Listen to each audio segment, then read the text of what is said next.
a young man awoke to a strange and disorienting reality. He found himself looking up at a girl with long dark hair who was peering down at him, her expression a mixture of concern and mild annoyance. She informed him that she had been looking for him, questioning how he could sleep through such an important day. As his vision cleared, he recognized her as Sanjo Rei, a character from a game he knew well. The vividness of his surroundings convinced him that this was no mere dream. Rei continued speaking to him, her tone distant as she pointed out that while their sibling relationship was only a formality, he was being unusually withdrawn. The moment she called him hero, a jolt of realization shot through him, and he scrambled backward in shock, questioning the word siblings. Still reeling from the revelation, he caught his reflection and saw a face that filled him with an immediate sense of dread and hatred. This face, this identity, was one he despised. Overwhelmed by this visceral reaction, he instinctively drew back his fist and struck his own face with all his might. The impact was jarring, and Rei watched in stunned silence as he crumpled to the ground. The sharp, undeniable pain that blossomed from the blow was the final confirmation he needed. This was not a dream. He touched his bleeding nose, the reality of his situation sinking in with a horrifying weight.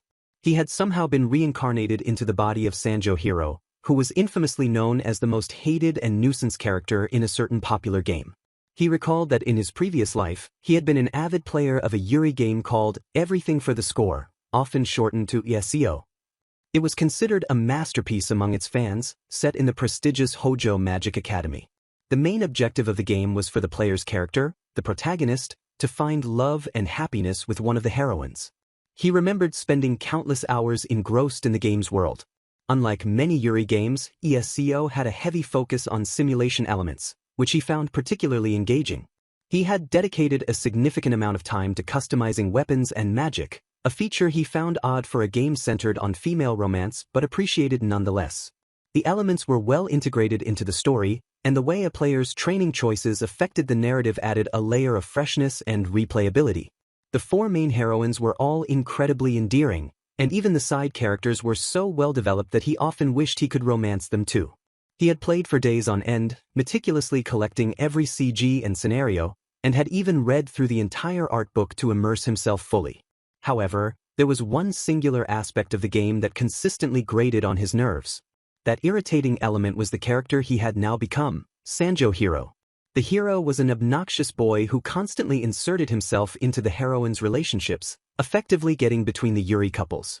The character's reputation within the game's world was abysmal, and he was involved in most of the negative story events, receiving far too much screen time for a side character in a Yuri game. His presence was so universally loathed that it was the primary reason for the game's otherwise stellar reputation being slightly marred. After finally achieving 100% completion of the game, the young man had felt a sense of accomplishment and exhaustion. He had decided to head to a nearby convenience store for a snack. It was on that trip that his life had ended. He remembered seeing two girls standing in the path of an oncoming truck. He had frozen in panic for a moment, but his love for Yuri, for seeing girls happy together, compelled him to act. He couldn't just stand by and watch them get hurt, so he had pushed them out of the way, taking the full impact himself. That was the last thing he could remember. Now, judging by his current situation inside a luxurious limousine, he concluded that he must have been reincarnated after his death. He was seated across from Rei and a few other women. Rei addressed him as Hiro-san, her voice cold as she instructed him not to be disrespectful to their guests, dismissing him as little more than a decoration. Her icy stare was exactly as he remembered from the game, confirming that his new persona was already on thin ice. Another woman with glasses chimed in, telling him to keep his mouth shut unless he was eating. He recognized this cold, disdainful treatment as perfectly in character for how the world of ESCO viewed Sanjo Hiro. He thought about his new sister, Sanjo Rei. She was one of the four main heroines of the game, and her story route was one of the most dramatic. It delved deep into the Sanjo family's intense inheritance conflict. In her route, the original hero acted in a particularly conniving and cruel manner, frequently lashing out at her. This behavior ultimately led to a grim conclusion where, in the second half of the game, Rei would assassinate Hiro. He shuddered at the memory, realizing with a chill that this death flag was now very real and potentially active. As the limo pulled up to a grand, modern building, he worried if his fate was already sealed. Inside, during a formal gathering, he watched as Rei bent down to pick up a dropped pocket watch. He noticed her wince slightly, her hand turning red from the awkward motion. A jolt of understanding went through him. She had hurt her hand. He observed her expression, searching for any sign of warmth, but her eyes held not even a hint of affection. This meant that his reincarnation hadn't reset her affection points. She still saw him through the lens of the original hero's terrible actions. He knew he had to be extremely careful and avoid antagonizing her at all costs. Just then, Rei looked over at him, telling him to get a hold of himself. She reminded him that even if his role was symbolic, showing up as a member of the Sanjo family still carried weight. He was momentarily stunned by her kindness and striking beauty, internally remarking that she was perfect. He struggled to maintain the cold persona of hero, worrying that acting out of character would be suspicious. He fumbled for a moment, then, on impulse, he pulled a band-aid from his pocket. He offered it to her, explaining it was a gesture to return the favor for a handkerchief she had once given him. He smoothly added that he'd noticed her hand looked hurt when she picked up the watch and that he didn't want her to go to a dinner party injured. Trying to sound like the suave character he was supposed to be, he remarked that her beautiful hands were meant for the future of their family. One of the other women was aghast that he would offer something so cheap to Rei, but Rei surprisingly accepted it. She said it was rare for him to make such a gesture, almost like a joke, and that she wanted to keep it to commemorate the occasion. Internally, Hiro was relieved and amazed that his gambit had actually worked. Feeling a bit cocky, he then declared that paying taxes and protecting Yuri was the duty of every citizen. The woman with glasses looked at him as if he were insane and suggested he see a doctor, while Rei simply dismissed it as a waste of time and led the way into the main party hall. The hall was a sight to behold. It was exactly as he remembered from the game, a world where it was completely natural for girls to be openly affectionate and date each other. It was a Yuri paradise, a true heaven for him. He also noticed the men in the room were drawn in a half-hearted, generic way, treated as insignificant parts of the background, like pebbles or carbon dioxide. He was no different. People at the party ignored him completely, reinforcing his status as a mere figurehead, the heir in name only. As he sipped his drink, he saw Rei across the room, discreetly hiding the hand with the band-aid. A wave of doubt washed over him. What if his kind gesture had backfired and actually lowered her affection for him? He knew that while he held the title of heir, it was Rei who everyone expected to truly inherit the Sanjo name and power. His thoughts were interrupted when a little girl ran past, and he instinctively warned her to be careful. Then, he was summoned by a formidable old woman seated with her entourage. This was the Sanjo family's great-aunt, the true matriarch pulling all the strings from behind the scenes. She looked at him with sharp, calculating eyes and announced that starting next year, he would be enrolled in Hojo Magic Academy. The declaration caught him completely off guard. It was an enrollment flag he hadn't anticipated. He questioned her decision, but she silenced him with a single word, making it clear he had no right to refuse. He processed the news grimly. Hojo Academy was the main stage for ESCO, and his presence there could only mean trouble. The other family members began to voice their disdain for him, their words dripping with venom. They accused him of begging for money from branch families and using the Sanjo name to threaten people. The great-aunt looked at him with contempt, stating that he was so thoroughly hated that no one would even be surprised if he were killed. The air was thick with bloodlust, and Hiro realized that the original owner of his body was even worse than he had imagined from the game. The great-aunt claimed that sending him to the academy was an opportunity for him to study magic, become independent, and regain some dignity. But Hiro knew better. From his game knowledge, he understood this was a lie. It was nothing more than a convenient excuse for the family to get him out of the way and create the perfect chance to assassinate him. The pieces fell into place. His death flag was not just active, it was being meticulously set up by his own family. Rei's affection for him was at rock bottom, and while she might not be ready to kill him yet, the main and branch families were already planning on it. He had to avoid this fate no matter what. As he pondered his next move, knowing that the game's main heroines were also deeply involved in Hiro's eventual demise, a shadow fell over him. A maid had silently appeared behind him, her arm raised to strike. He reacted just in time, dodging the attack. His first thought was that the family's assassination squad was already making its move. The attacker was a maid he didn't recognize from the game. She must have been a minor mob character. She calmly stated that she was only there to deliver something from his great-aunt. She then presented him with a sheathed short sword. He immediately identified it as the Kuki Masamyun, a powerful magic catalyst device. In ESCO, this was Hiro's unique weapon, and the only way for the protagonist to obtain it was by killing him and taking it from his body. Acquiring it locked the player into the corruption route, which prevented them from romancing the heroines. He realized this was the support the great aunt had mentioned.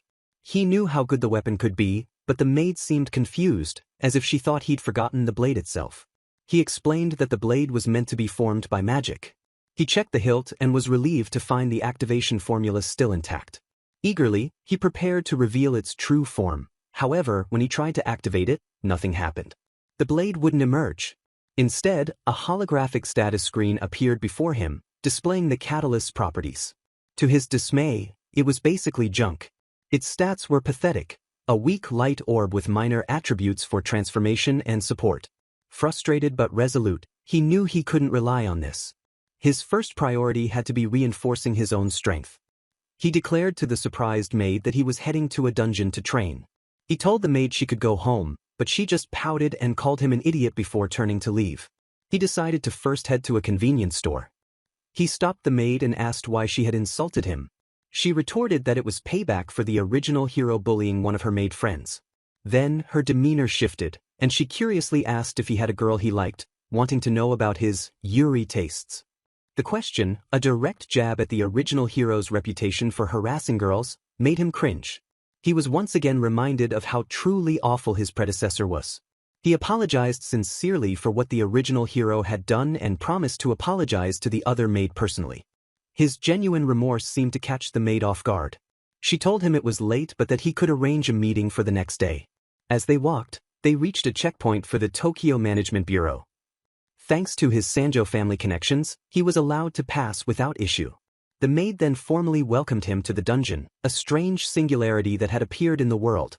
They entered the abandoned station dungeon, a desolate, crumbling area with an eerie atmosphere. He had managed to get inside, and the maid had followed him. He knew the real challenge was just beginning.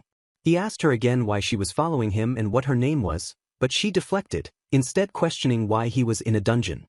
She sarcastically wondered if he was bored with human girls and had moved on to seducing monsters. He explained his plan.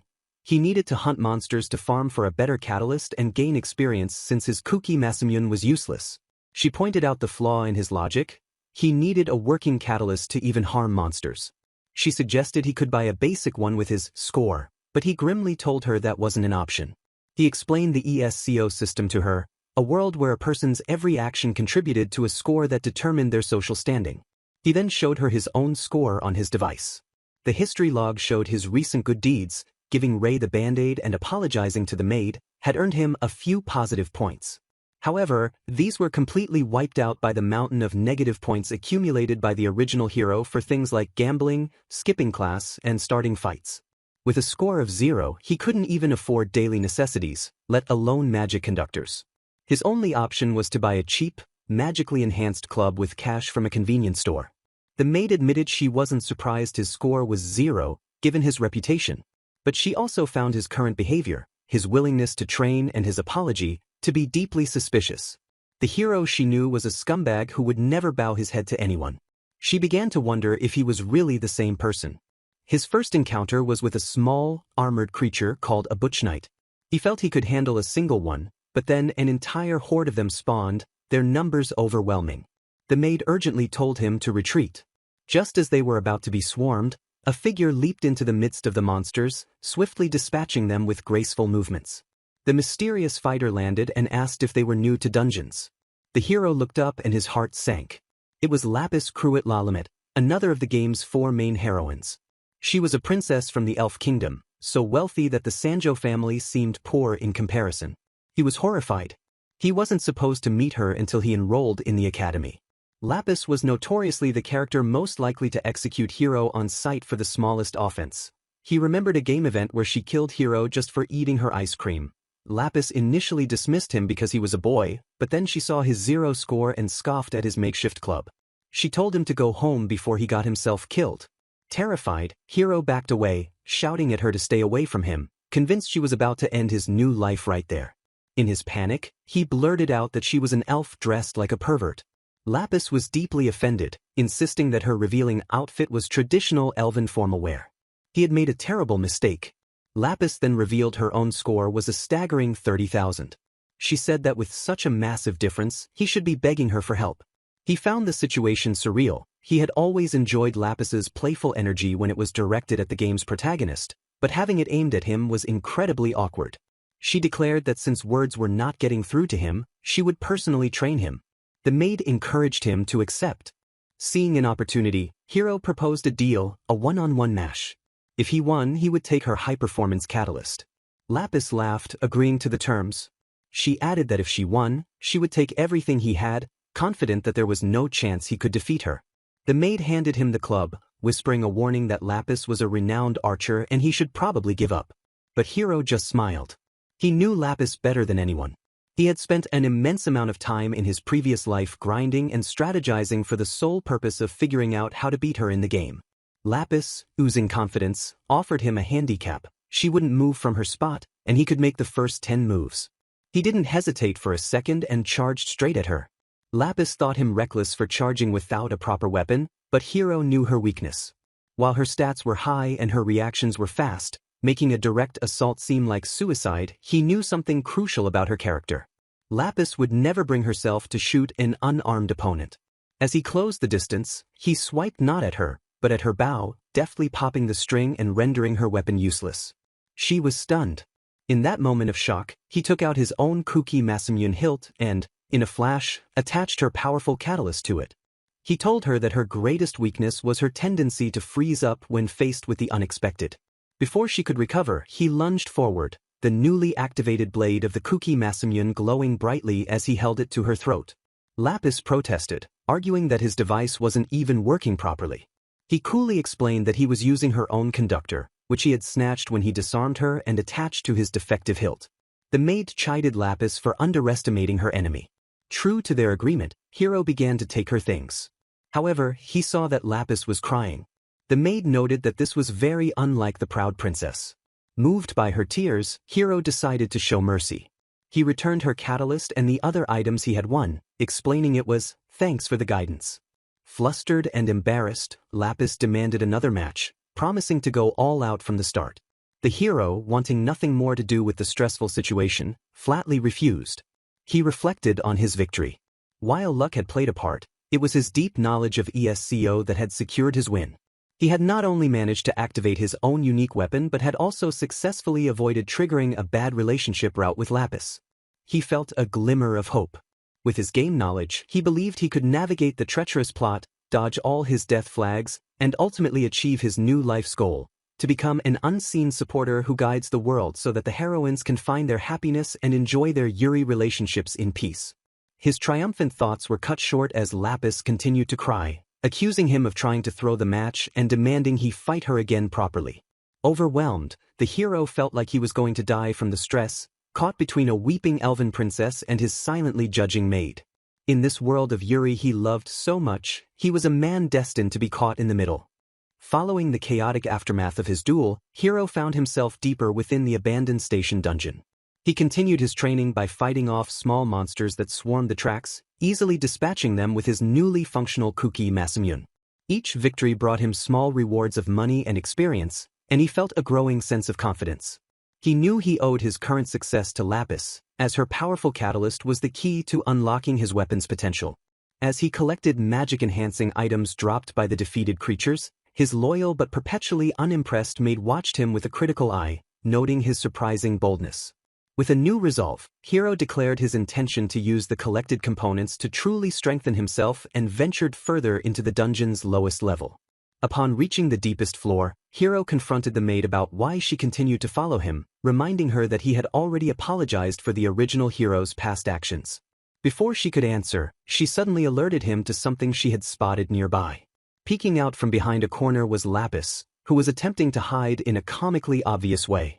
The elven princess soon abandoned her poor attempt at stealth and leaped out, excitedly pointing at Hiro and calling him by the nickname Zero Score.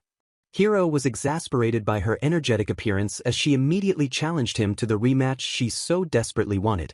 He flatly refused, guessing correctly that she was only chasing him to soothe her bruised ego from their last encounter. Lapis then questioned how he, with a score of 0, was even allowed inside the restricted dungeon. Hiro smugly explained that his connections as a member of the Sanjo family granted him special access, allowing him to bypass the usual regulations. Unimpressed, Lapis continued to press for a duel, but Hiro brushed her off, stating that their business was concluded.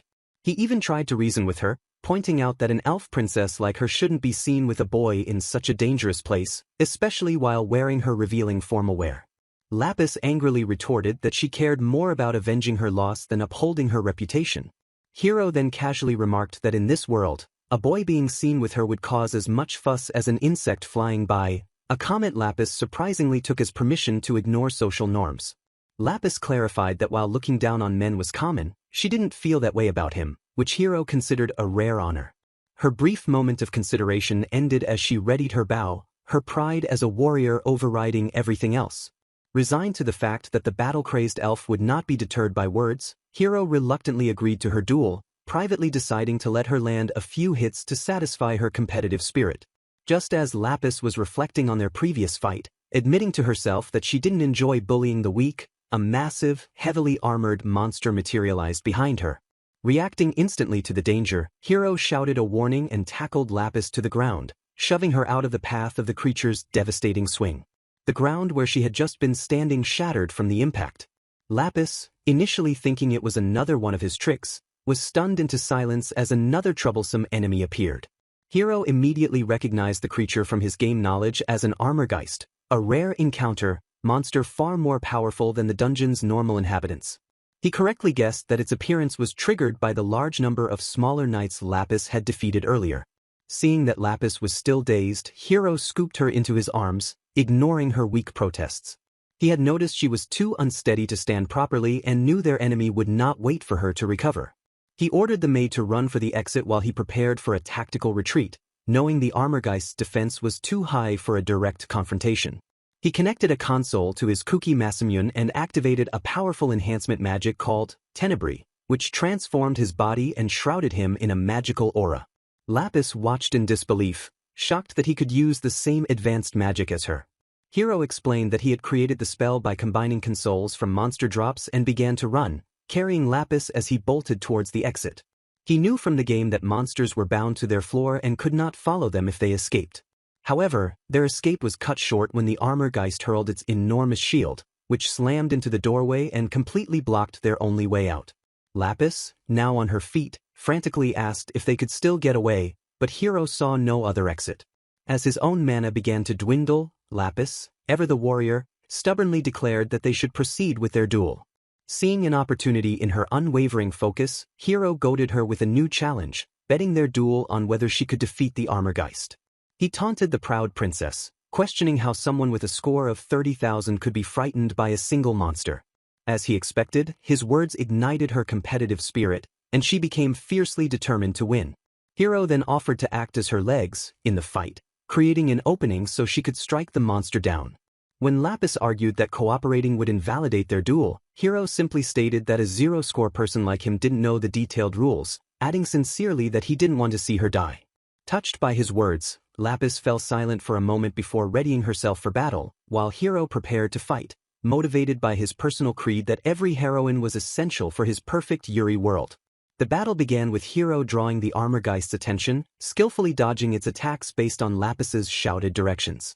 He explained that its armor was impenetrable, and the only way to defeat it was to strike the glowing core hidden within. Lapis managed to land a shot through a gap in its plates, but her attack lacked the power to do significant damage. Realizing a new strategy was needed, Hiro used the last of his enhancement magic to charge the monster directly. With a tremendous effort, he grabbed the creature's arm and tore a large piece of its shoulder armor away, exposing the core completely. He yelled for Lapis to take her shot, and she fired a perfect arrow that struck the core, causing the Armorgeist to explode into nothingness. Overjoyed by their victory, Lapis threw her arms around a surprised Hiro in a celebratory hug, amazed that a zero-score boy could be so incredible. The moment of triumph was short-lived as Hiro collapsed, completely drained of mana. Later, back at the Sanjo estate, the maid, now named Yamada, dryly reported that he had prevented her from having to file a report on his death. Lapis, looking at him with newfound respect, asked if he had truly believed she could win.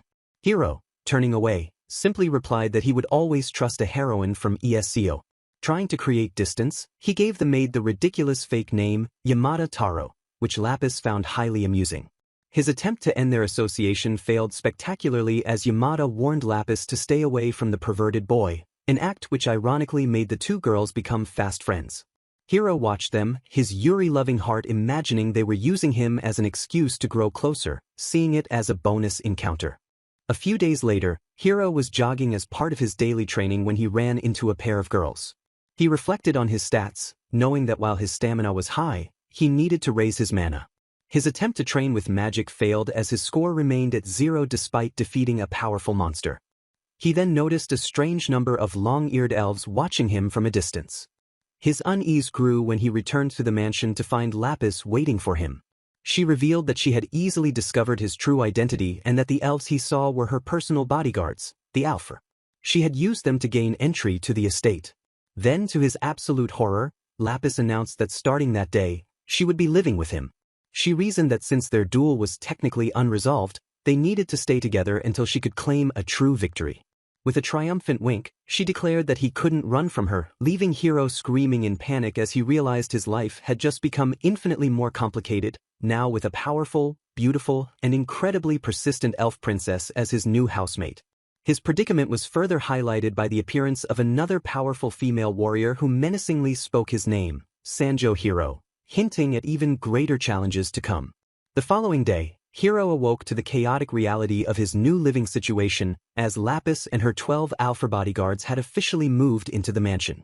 Carrying mountains of luggage, they swarmed the property, with Lapis remarking that his home was surprisingly small for a human's.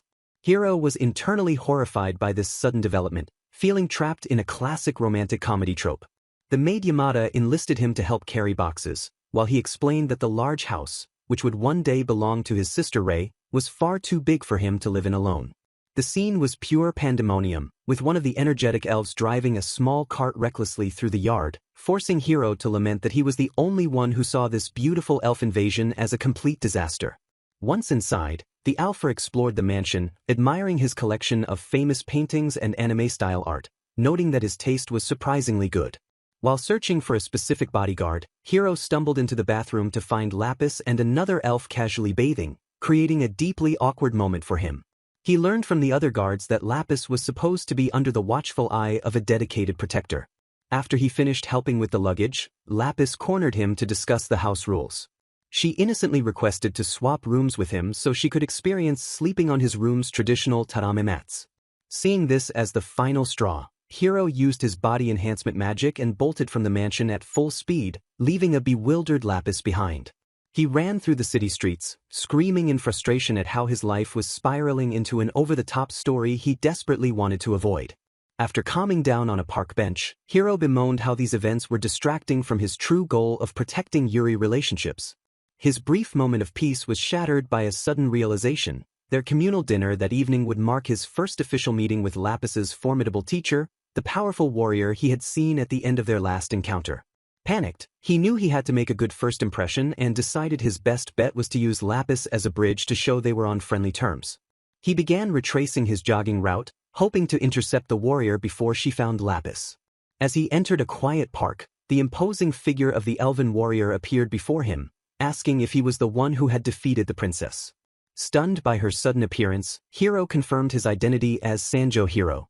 The warrior, declaring that she would judge him herself, introduced herself as Astemel Krula Kurlicia, the strongest fighter from the elf kingdom of Alfheim and Lapis's personal bodyguard and teacher. Hiro's heart sank as he recognized her from the game. While Astemel was a minor character, she was notoriously known as Sanjo Hiro's ultimate nemesis, and merciless warrior who loathed any man who got near the princess. Just then, Lapis arrived and cheerfully invited Astemel to join their sparring match, much to Hiro's terror. He tried to downplay his previous victory as a fluke, but Astemel, whose cruel efficiency had earned her the fan nickname, Slayer, was not interested in excuses and radiated pure killing intent. Without warning, Astemel lunged forward in a blindingly fast attack. Hiro, activating his Tenebrae magic just in time, barely managed to dodge the strike that would have certainly killed him. Astemel was momentarily impressed that he could avoid her attack, even if he had to use a tree branch to parry it, and declared that she would now use a real sword. Hiro knew he was in grave danger, as game lore established Astemel as a cheat character, with perfectly balanced, superior stats and no exploitable weaknesses. She launched a relentless assault, and Hero was pushed completely on the defensive, his cheap tricks proving utterly useless against her flawless swordsmanship. When she took an Ayajutsu stance, he knew he was facing her signature move and that a direct confrontation would mean certain death. Realizing he could neither win nor surrender, Hero decided his only option was to escape without officially losing. His plans were thwarted when Estemel used a warp console to teleport behind him, an ability a close-range fighter like her should not possess. Seeing no way out, he spotted a single opening. She was wielding an ordinary katana, not a magical device. Knowing it couldn't withstand his magic, he created and detonated a powerful ball of light. The blinding flash forced Estemel to recoil, giving him a precious moment. However, she recovered almost instantly, laughing as she admitted he had surprised her into using more strength than intended. She praised his attack but noted that he had only managed to parry a fraction of its true power. Estemel declared that since he had fought with all his might, she would now respond with her true power. With a chilling smile, she began to chant a ceremonial elven song, a tune Hero recognized from a game event where she summoned her ancestral power. As she prepared her ultimate attack, Hero, now bleeding and battered, knew he was out of options and could only bet on his one last desperate hope. Estemel summoned her legendary sacred bow, Iriova's Irima, and prepared to fire. At that exact moment, Lapis rushed onto the scene, shouting Estemel's name and demanding to know why she would use such a powerful weapon. With Lapis now present, Hero revealed his true strategy. He explained that he had never intended to win the fight but was simply stalling for time, correctly betting that Lapis would eventually find them. With the princess as a witness, Estemel could no longer continue their private duel. Conceding her strategic defeat, Estemel laughed, admitting that Hero had outmaneuvered her even when she used her sacred weapon. Deeply impressed, she acknowledged his incredible talent and said that he might one day even surpass her. Then, to Hero's complete and utter shock, she reached out her hand and asked him to become her student, sending the story's route into even more chaotic territory.